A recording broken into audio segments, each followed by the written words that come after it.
Hello and welcome back, Pokemon trainers. Professor Tachyon here, and today we will be playing a new build that has been gaining popularity quite recently, which is Jungle Invade scoring Talonflame. The Jungle Invade meta has been gaining quite a lot of popularity in solo queue, and today we will explore it with the following build. We will be playing Score Shield to combo it with our attack weight so that we can continuously score, and the important item here will be Float Stone that will allow us to get to the places we desire quickly. The emblem page I will be using, it's the following. However, my usual Jungle Invade page is this one. Feel free to use whichever you like, and let's watch the video.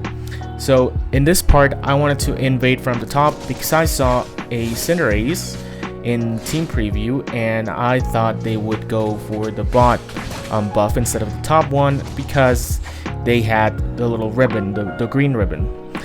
So my invade wasn't that successful. However, I managed to get at least this Baltoy, and now they know that I'm here, so their decision making is gonna be a little bit more troublesome. In here, I decided I want to go get my first stack. Unfortunately, I get caught by Pikachu and Mew, and I end up dying here, so perhaps this was in poor judgment of me, and I should have played a little bit more conservatively. Regardless, I still use Talonflame to go to the center area. I don't think we can win Beast at this point since Pikachu, Mew, and the Duck are over there, so I decide to farm a little bit more, and I keep farming the Baltoys. I know the jungle's gonna spawn soon enough, so I decide to stay around here. Also, I see their jungler still on top, so that's the reason why I decide to invade jungle. And this time around, I do manage to get the red buff and the blue buff that I'm going to get right now.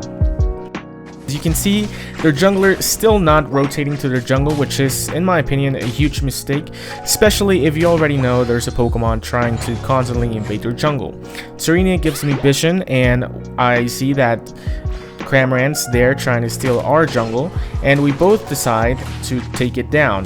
So this was good on my teammates' end. We managed to get a kill, an important kill since the Duck was level 7, and now I'm almost about to get my level 7 here because of the Altarias and the Swablues. So I get my level 7, and I have 26 points that I'm gonna try to dunk in. Now I have 28. I see Pikachu and Mew all over in our base, so I decide to score here.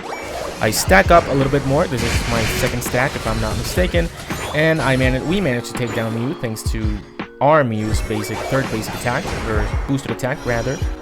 And Altarias, well, Swablues and Altarias are coming up, or birds as they call them nowadays. So we're gonna get them, and what I'm usually trying to do with this set is I'm trying to score as much as I can. In this meta, I believe having a considerable point lead is what makes the difference. I don't think Rayquaza is that impactful, and if you had a good point lead going into Rayquaza, even if you lose Rayquaza, you will still be able to win the game. So that's the reason why I think this build works in solo queues, especially because they don't know how to defend their base. Solo queue players don't know how to react to this jungle invade constant scoring strategy. They don't know how to decide whether they want to stop the score or go for an objective, and they are uncoordinated. So that's the reason why I think jungle invade and scoring is so good for solo queue.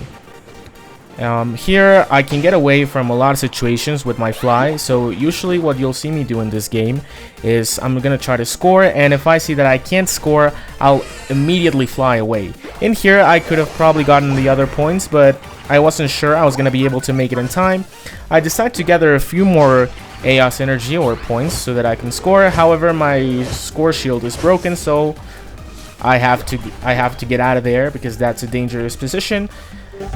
I'm still roaming. I'll be roaming around the map a lot because I can get in and out from a lot of situations, and I'll only engage in fights that I know that I can win. Otherwise, I'll be just running away. One thing I do have to mention is that I do have to give a lot of credit to my teammates because they were able to constantly control the map, and this allowed me to be scoring, be roaming. I didn't have to worry much about them dying constantly, which is the main reason why I was able to score so much this game. So I try to score here. I see if I can. I use my goal getter. Unfortunately, I'm unable to do so. I have to unite.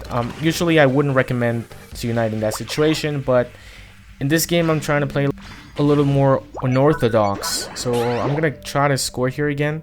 Unfortunately, I see the duck over there, so I have to run away. And here I die because I believe Mew hit me with its third basic attack, but it really came out of nowhere. So I'm not sure if that was the reason why I died there. So I'm dead. My teammates still controlling the map, doing a very good job at preventing scores. So props to them. I decide to go bot because bot is unprotected, and I believe my teammates are capable of handling that situation. I see Serena struggling a little. I decide that I may want to be there to help my teammate, and we get a kill here. My teammates try to push that Regieleki a little bit. I don't remember if they get it, but I'm gonna try to score here again. I see 3 people top and one's dead. However, Cinderace is still over there, so I get out of there because once again, like I said, I try to get in. If I see that I can score, then I'll try to score, but if I see someone near me, then I'll run out immediately. I'm not trying to give them farm or anything. Regieleki unfortunately doesn't make it in, but we managed to get Registeel, so it's another objective. It's more experience. We're still ahead. I get a kill here, and I managed to run away just barely. Use Flame Charge, and then I use Fly to run away. Here I try to go back to base as I'm trying to heal. So my teammates make an amazing play here, and they manage to break bot without my help.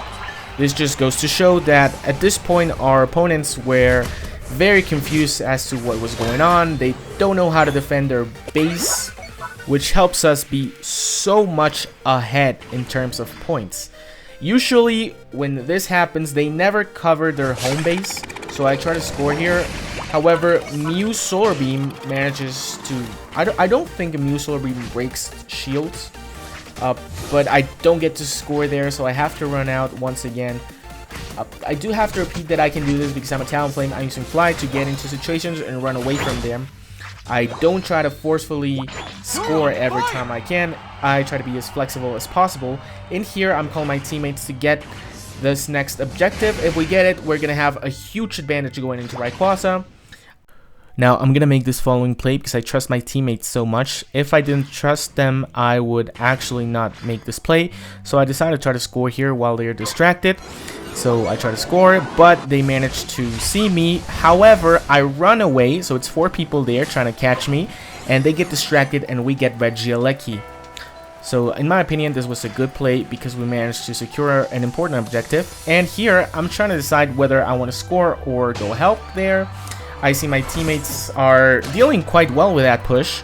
So in here, I see Mime's timer, and I think that I won't be able to score once Rayquaza comes around because Mime is going to be there in time, just in time. We both decide to score, and we're ahead by so many points at this point of the game. We don't even need Rayquaza. And this just circles back to the point I was trying to make earlier. That was that if you were ahead in points before Rayquaza, then you don't have to worry much about them getting it, as opposed to what happened with Zapdos. Rayquaza is much more defendable than Zapdos. Mime tries to get me here, but I managed to escape. I have 50 points on me, so I'm going to try and duck them here. I use Fly to engage so that I don't take any damage and my shield doesn't break.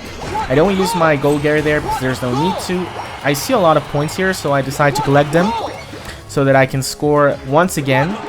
So I get 40, well, I'll go back for those points, and I get 47 points. I'm gonna dunk them once again. This time I use Gold Getter just in case someone's around. And yeah, at this point the game is won. We could sit at our home base, not do anything, and still win. So this just goes to show how important a point lead in this map is. Points in this map are very, very important since Rayquaza is not an instant scored as Zapdos used to be, so you can defend a Rayquaza push. So in here I get 30 more points. I try to get those points, and I'm gonna try to score once again just because I'm greedy. Like I said, there's no way we lose here. Even if they all dunk 500 points, we would still be ahead, and that will be reflected in the final score. Here, I don't coordinate my attacks well with my teammate, so they miss their Solar Beam. However, I managed to score once again. Mew protects me because of the stealth. And here I dunk 12 more points. And it's pretty much game. I do score a bit more, and finally, right here, after scoring a few more points, I make a little dance. I do a little dance in their home base, and then I kill the bird once again, and that's gonna be game. So yeah, Talonflame, in my opinion, great for solo queue. I'm not sure how this strategy would measure up in 5 stacks.